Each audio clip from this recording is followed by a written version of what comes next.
Hi friends, விரல் நுனியில் ரொம்ப நாளுக்கு அப்புறம் ஒரு சூப்பரான ரெசிபியோட வந்திருக்கேன். பார்த்தோன்னே கண்டுபிடிச்சிருப்பீங்க. ரொம்ப யம்மியான தக்காளி பூண்டு ஊறுகாய் தான் இப்போ ரொம்ப ட்ரெண்டிங்லேயும் இருக்குது. பேச்சுலர்ஸ்லேருந்து எல்லாருக்குமே இந்த ஊறுகாய் ரொம்ப யூஸ்ஃபுல்லாக இருக்கும்.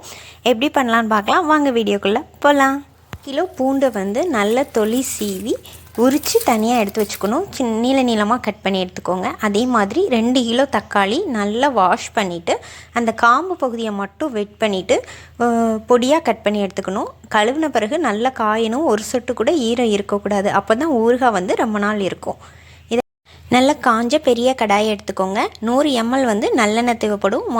ஒரு பாதி அளவுக்கு நல்லெண்ணெயை ஊற்றி 1 ஸ்பூன் கடுகு, நம்ம ஆல்ரெடி வெட்டி வச்சுருக்கிற பூண்டு, இது எல்லாத்தையும் போட்டு நல்லா மிக்ஸ் பண்ணிக்கலாம். இந்த எண்ணெயிலேயே பூண்டு நல்லா வேகணும். மீடியம் ஃப்ளேமில் வச்சுக்கோங்க. ரொம்ப ஹையாகவும் இருக்கக்கூடாது, ரொம்ப லோவாகவும் இருக்கக்கூடாது. கைவிடாமல் பூண்டை நல்லா வதக்குங்க. இந்த எண்ணெயிலேயே நல்லா வேகட்டும். அந்த பூண்டு எண்ணெயில் வேகும்போது நல்ல ஸ்மெல்லு சூப்பராக இருக்கும். நல்லா வேக விடுங்க. நல்லா வெந்துகிட்டு இருக்கட்டும். இது ஓரளவுக்கு வெந்து வர ஸ்டேஜில் மிளகா வத்தல், நான் ஒரு 5 to 6 மிளகா வத்தலை கொஞ்சம் கொஞ்சமாக பிச்சு வச்சுருக்கேன். இதை அப்படியே இதில் ஆட் பண்ணிக்கிறேன்.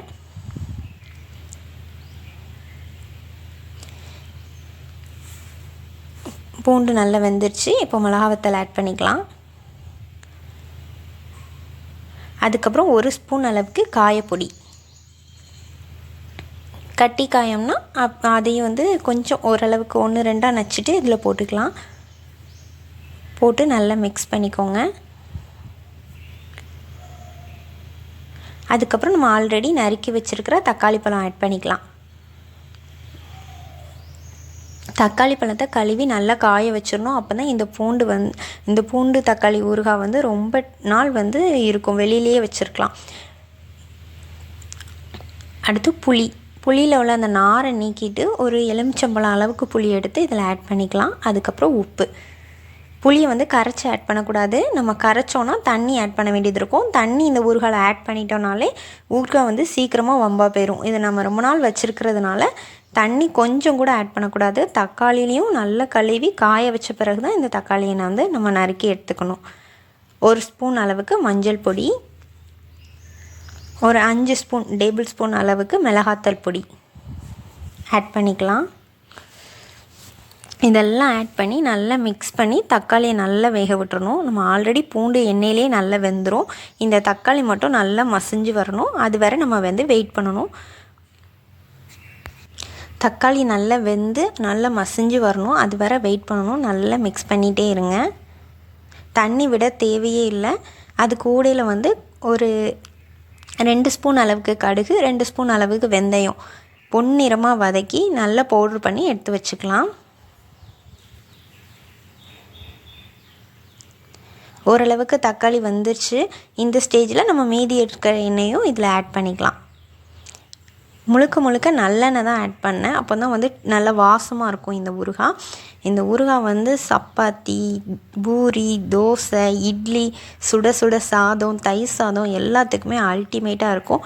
இது ரெடி பண்ணி வச்சிட்டோன்னா நமக்கு எந்த டைம் தேவைப்பட்டாலும் ரொம்ப இந்த ஒரு சட்னி, சாம்பார் எதுவும் இல்லாத நேரத்தில் அவசரத்துக்கு ரொம்பவே சூப்பராக இருக்கும். நார்மலாக நம்ம சாதம் சாப்பிடையில கூட இதை தொட்டுட்டு சாப்பிட அவ்வளோ சூப்பராக இருக்கும். கண்டிப்பாக ட்ரை பண்ணி பாருங்கள். ட்ரை பண்ணி பார்த்துட்டு எப்படி இருந்துச்சுன்னு சொல்லிவிட்டு கமெண்ட் பண்ணுங்கள். இந்த கடுகும் வெந்தயம் போட்டோடனே அந்த ஊறுகாயோட டேஸ்ட் வாசம் இன்னும் சூப்பராக இருக்கும்.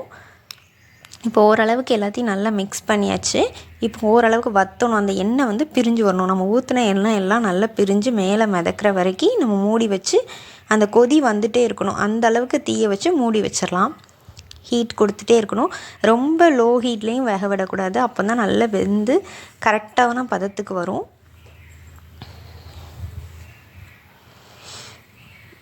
பாருங்கள், எண்ணெய்லாம் ஓரளவுக்கு நல்லா பிரிஞ்சு வந்துட்டு பார்க்கும்போதே சாப்பிடணும் போல் இருக்குது. இந்த ரூம் ஃபுல்லாகவே அந்த ஸ்மெல்லு ரொம்பவே அழகாக இருக்குது. நல்ல எண்ணெய் பிரிஞ்சு வந்த ஸ்டேஜில் நம்ம அடுப்பை ஆஃப் பண்ணிவிட்டு ஓரளவுக்கு ஹீட் குறைஞ்ச உடனே 1 ஸ்பூன் அளவுக்கு நாட்டு சர்க்கரை, அப்படி இல்லைன்னா வெல்லம், இதை ஆட் பண்ணி நல்லா மிக்ஸ் பண்ணிக்கலாம். இது ரெண்டும் இல்லாத பட்சத்தில் ஜீனி ஆட் பண்ணிக்கோங்க. அடுப்பை ஆஃப் பண்ணிவிட்டு தான் நம்ம ஸ்வீட் ஆட் பண்ணணும். இந்த ஊறுகாய் அவ்வளோ டேஸ்ட்டாக இருக்கும். நல்ல உரப்பு, புளிப்பு, லைட்டாக இனிப்போட ரொம்ப டேஸ்டியாக இருக்கும். கண்டிப்பாக ட்ரை பண்ணி பார்த்துட்டு எப்படி இருந்துச்சுங்கிற கமெண்ட்டை கீழே டைப் பண்ணுங்கள். இந்த வீடியோ பிடிச்சிருந்துச்சுன்னா லைக் பண்ணுங்கள். மறக்காமல் என்னோடய சேனலை சப்ஸ்கிரைப் பண்ணிக்கோங்க. Thank you friends. நெக்ஸ்ட் ஒரு வீடியோவில் விரல் நுனியில் அற்புதங்கள் தொடரும்.